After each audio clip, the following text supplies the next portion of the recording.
Sobat calon guru semuanya, baru saja rilis ya, yaitu juknis pemberian tunjangan profesi, tunjangan khusus dan juga tamsil guru yang terbaru. Nah, di sini nanti kita akan mempelajari yaitu alur dari pencairan tunjangan profesi, kemudian tunjangan khusus dan juga tamsil guru merujuk pada Permendikdasmen nomor 4 tahun 2025. Nah, kira-kira bagaimanakah informasinya dan syaratnya apa, kemudian deadline pembayarannya kapan? Silahkan simak video ini sampai selesai. Namun sebelum kita lanjutkan, perlu saya ingatkan bagi teman-teman yang mungkin baru pertama kali menemukan channel calon guru, silahkan klik tombol subscribe-nya dan aktifkan notifikasi loncengnya, sehingga nanti jika ada update video terbaru, teman-teman tidak akan ketinggalan informasi. Oke, sobat calon guru semuanya, jadi di sini baru saja ditetapkan yaitu tanggal 5 Maret 2025, yaitu aturan terbaru terkait tentang pemberian tunjangan profesi guru, kemudian tambahan penghasilan dan juga tunjangan khusus, teman-teman. Ya, benar, adalah merujuk pada Peraturan Menteri Pendidikan Dasar dan Menengah Republik Indonesia nomor 4 tahun 2025 tentang petunjuk teknis pemberian tunjangan profesi, kemudian tunjangan khusus dan tambahan penghasilan guru aparatur sipil negara di daerah. Nah, berikutnya di sini kita coba cari untuk poin-poin pentingnya ya. Nah, kira-kira seperti apa? Inilah masih di bagian dasar hukum. Kemudian ini adalah diputuskan yaitu Permendikdasmen nomor sekian ini terkait tentang tunjangan khusus, tunjangan profesi guru dan juga tamsil ya. Nah, di sini yang dimaksudkan dalam ketentuan umum ya, yaitu untuk guru ASN di daerah itu adalah pegawai negeri sipil dan juga pegawai pemerintah dengan perjanjian kerja yang bekerja di instansi pemerintah daerah, provinsi maupun juga kabupaten dan juga kota. Tunjangan profesi adalah tunjangan yang diberikan kepada guru tersebut ya, yang telah memiliki sertifikat pendidik sebagai penghargaan atas profesionalnya. Kemudian tunjangan khusus itu apa? Yaitu tunjangan yang diberikan kepada guru ASN, yaitu sebagai kompensasi atas kesulitan hidup yang dihadapi dalam melaksanakan tugas di daerah khusus ya. Jadi untuk tunjangan khusus itu bagi teman-teman ASN yang ditugaskan pada daerah khusus. Kemudian tambahan penghasilan itu apa? Yaitu sejumlah uang yang diterimakan kepada guru yang belum menerima tunjangan profesi sesuai dengan ketentuan peraturan perundang-undangan ya. Sardik adalah bukti formal sebagai pengakuan guru profesional ya. Kemudian nomor unik pendidik dan juga tenaga pendidikan atau yang disebut NUPTK itu kode referensi yang berbentuk nomor unik bagi pendidik dan juga tenaga pendidikan sebagai identitas dalam menjalankan tugasnya pada satuan pendidikan. Kemudian di bawahnya inilah terkait tentang pengertian Dapodi, kemudian rekening kas umum daerah, kemudian surat keputusan tunjangan profesi yang disebut sebagai SKTP, kemudian ada SKTK ya. Ini adalah untuk yang penerima tunjangan khusus, teman-teman ya. Kemudian coba kita cek untuk di bagian bawahnya. Nah, di sini untuk di pasal 2 yaitu pemberian tunjangan profesi, tunjangan khusus dan tambahan penghasilan guru ASN dilaksanakan dengan inilah untuk prinsipnya ya, tertib, efisien, efektif, transparan dan seterusnya. Berikutnya di sini ruang lingkupnya meliputi 3 hal ini ya, tunjangan profesi, khusus dan juga penghasilan. Dan selanjutnya kita berfokus di sini dulu ya, yaitu untuk tunjangan profesi atau tunjangan sertifikasi atau tunjangan profesi guru ya, atau yang sering disingkat sebagai TPG. Jadi menurut pada pasal 4 ini adalah untuk tunjangan profesi ya, yaitu guru ASN daerah itu diberikan tunjangan profesi yaitu setiap bulan, teman-teman ya. Nah, guru ASN yang menerima tunjangan profesi itu harus memenuhi persyaratan. Jadi persyaratan untuk bisa mendapatkan tunjangan sertifikasi guru, yang pertama punya sertifikat pendidik, kemudian memiliki status sebagai guru ASN di bawah binaan kementerian. Nah, ASN tadi apa? ASN itu terdiri dari PNS dan juga P3K gitu ya. Kemudian mengajar pada satuan pendidikan yang tercatat di Dapodi, kemudian memiliki nomor registrasi guru yang diterbitkan oleh kementerian atau NRG ya. Nah, ini tentunya untuk NRG sekarang ini sudah muncul ya di info GTK. Kemudian melaksanakan tugas mengajar dan atau membimbing peserta didik pada satuan pendidikan sesuai dengan peruntukan yaitu serdiknya, atau dapat dikatakan sebagai linearitas ya, dibuktikan dengan surat keputusan mengajar. Kemudian mengajar di kelas sesuai dengan jumlah peserta didik dalam satu rombel ya, yang dipersyaratkan sesuai dengan bentuk satuan pendidikannya. Dan kemudian memenuhi beban kerja sesuai dengan ketentuan peraturan ya. Kemudian tidak sebagai pegawai tetap pada instansi lain atau tidak nyabang, teman-teman ya. Nah, untuk persyaratan yang dimaksud itu kecuali bagi guru ASN daerah yang ditugaskan sebagai kepala sekolah ya. Jadi untuk kepala sekolah itu persyaratannya berbeda teman-teman ya.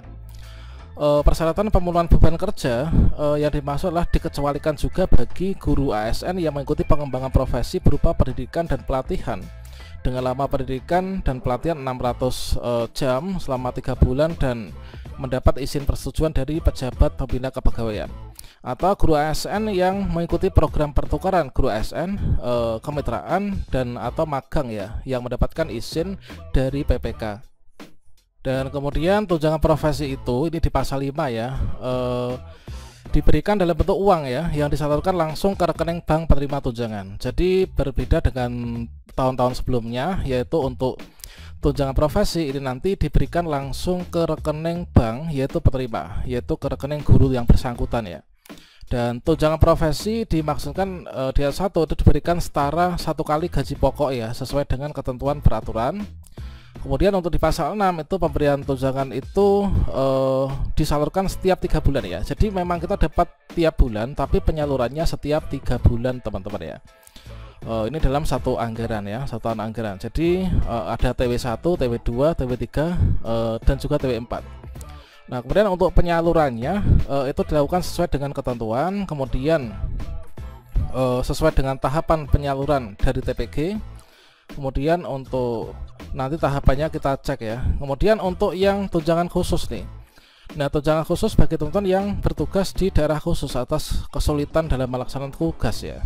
Nah, ini juga diberikan setiap bulan ya.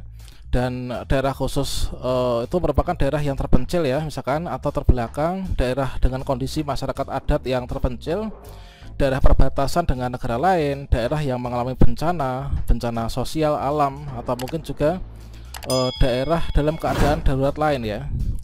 Kemudian guru ASND yang menerima tunjangan khusus itu syaratnya apa? Yaitu punya status sebagai guru di bawah kementerian, punya NUPTK, mengajar pada satuan pendidikan yang tercatat Dapodik, kemudian melaksanakan tugas, memenuhi beban kerja sesuai dengan peraturan. Kemudian untuk tunjangan khusus di sini diberikan dalam bentuk uang juga ya, disalurkan langsung ke rekening bank penerima. Dan tunjangan khusus itu diberikan setara 1 kali gaji pokok ya, sesuai dengan ketentuan peraturan. Jadi sama dengan tunjangan profesi, yaitu 1 kali gaji pokok teman-teman. Dan untuk pembayarannya juga sama ya sepertinya, yaitu disalurkan setiap 3 bulan sekali ya dalam setahun. Nah, ini sama persis ya. Kemudian untuk tambahan penghasilan itu kira-kira seperti apa? Seperti yang ada di bab 4 ya, yaitu untuk tambahan penghasilan itulah guru ASND diberikan tambahan penghasilan setiap bulan. Ya, mana yang belum sertifikasi ya, ini adalah dapat tamsil ini. Nah, guru ASN yang menerima tamsil itu syaratnya apa? Yaitu memiliki status sebagai guru ASN di bawah naungan kementerian, punya NUPTK, kemudian belum punya sardik, memiliki kualifikasi ijazah minimal S1 D4, kemudian juga terdaftar di Dapodik ya. Nah, kemudian mengajar pada suatu pendidikan yang tercatat Dapodik, melaksanakan tugas mengajar, memenuhi beban kerja. Kemudian untuk ketentuan persyaratan beban kerja itu dikecualikan, yaitu bagi yang mengikuti pengembangan profesi sama dengan yang tadi ya, kemudian yang mengikuti pertukaran guru ya, kementerian ataupun juga magang.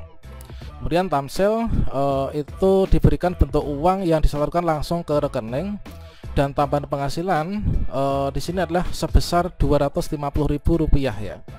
Jadi untuk tamsil itu beda dengan tunjangan profesi, yaitu kalau tunjangan profesi itu adalah 1 kali gaji pokok. Kalau misalkan kalian gajinya itu 3.200.000 berarti sekian itu ya. Tapi kalau misalkan tamsil yang belum sertifikasi, ini adalah tambahan penghasilannya adalah 250.000 per bulan teman-teman ya. Dan untuk pencairannya sama, yaitu setiap 3 bulan sekali ya dalam 1 tahun, dan penyalurannya adalah mekanismenya sama ya.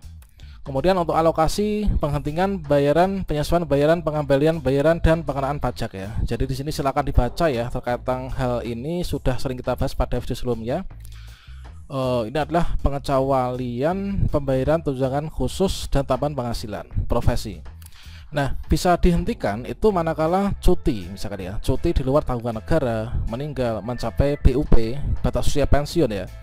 Cuti sakit melebihi 6 bulan, mengundurkan diri atas permintaan sendiri, dipidana penjara, kemudian mendapat tugas belajar atau tidak lagi menduduki jabatan fungsional guru ya. Nah, misalkan teman-teman kemarin tuh ada banyak sekali teman saya yang ikut kuliah S2 ya. S2 itu mereka memilih untuk dengan biaya mandiri, karena kalau misalkan tugas belajar itu memang di sini dihentikan ya untuk pembayaran tunjangan profesinya. Jadi contohnya adalah seperti itu. Kemudian penghentian, inilah aturan tentang penghentian, nanti kalian bisa unduh ya, yaitu di JDIH Kemdikdasmen teman-teman ya. Nah, selanjutnya kita cek yaitu untuk di bagian ini, di bagian mekanismenya ya. Nah, tentunya untuk saat ini hal penting perlu diketahui itulah terkait tentang mekanisme. Kemudian untuk ketentuan penutup, dan berikutnya di sini baru saja ditandatangani kemarin ya, yaitu tanggal 5 Maret teman-teman. Kemudian di bagian lampirannya untuk tahapan penyaluran tunjangan profesi dan juga tunjangan khusus ya. Maka di sini dari alurnya itu untuk yang pertama itu di input dan atau pembaharuan data guru ASN. Nah, setelah itu validasi dan penetapan penerima tunjangan profesi dan tunjangan khusus ya. Kemudian pembayaran tunjangan profesi dan tunjangan khusus, kemudian setelah itu nanti informasi penyaluran, kemudian setelah itu laporan realisasi pembayaran. Untuk saat ini sepertinya itu masih di tahap 1 ini ya, yaitu masih dalam proses input dan atau pembaharuan data guru ASN. Bagi kalian yang mungkin karena sekarang itu mekanismenya baru ya, yaitu langsung ditransfer ke rekening, sepertinya itu nanti ada di beberapa daerah itu kebijakannya itu dibuatkan rekening baru, nanti ditransfer langsung ya, yaitu dari pusat teman-teman ya. Atau mungkin menggunakan rekening yang sudah ada, itu tentunya silakan mengacu pada instansi masing-masing. Nah, berikutnya di sini untuk keterangannya itu sama halnya dengan yang tadi kita pelajari pada bagan ya. Kemudian ini adalah untuk alur dari input data, ini adalah dari Satmin Kabupaten Kerja NUPTK tanggal lahir status kepegawaian. Nah, kemudian berikutnya di sini validasi dan penetapan penerima, ini adalah dari Puslabdik ya, awalnya itu melakukan sinkronisasi data guru ASN di antara Dapodik dengan aplikasi sistem informasi manajemen tunjangan atau SIMTUN ya. Paling cepat tuh bulan Februari semester 1 dan paling cepat bulan Agustus untuk si semester 2. Kemudian Puslabdik melakukan validasi, kemudian Dinas Pendidikan memberikan persetujuan ya, kemudian penetapan penerima, kemudian proses itu dilakukan melalui SIMTUN ya atau SIM tunjangan. Kemudian setelah itu nanti mekanisme pembayaran ini ya. Kemudian berikutnya di sini untuk dari rekomendasi ini kementerian untuk menyelenggarakan urusan pemerintahan dalam bidang keuangan negara menyalurkan langsung ke guru, itu jadwalnya ini. Jadi tentunya yang kalian nantikan yang ini ya, yaitu untuk jadwal pembayaran itu adalah pembayaran triwulan 1 itu mulai bulan Maret ya. Jadi insya Allah nanti sebelum lebaran ini untuk TW1 sudah cair teman-teman. Untuk TW2 ini mulai bulan Juni, kemudian TW3 itu mulai bulan September, dan juga TW4 ini mulai bulan November teman-teman ya. Oke, itu kira-kira untuk muatan atau isi dari Permendikdasmen yang terbaru itu adalah yang ini ya. Jadi sudah kita baca semuanya, dan sementara itu untuk penyaluran tambahan penghasilan ini adalah nggak jauh beda ya dengan yang tadi. Nah itu. Nah, kira-kira demikian teman-teman ya. Semoga bermanfaat, memberikan informasi untuk kita semuanya. Ini adalah untuk di bagian jadwal pembayaran yang tunjangan khusus ya. Oke, demikian, salam sukses untuk kita semuanya ya. Wassalamualaikum warahmatullahi wabarakatuh.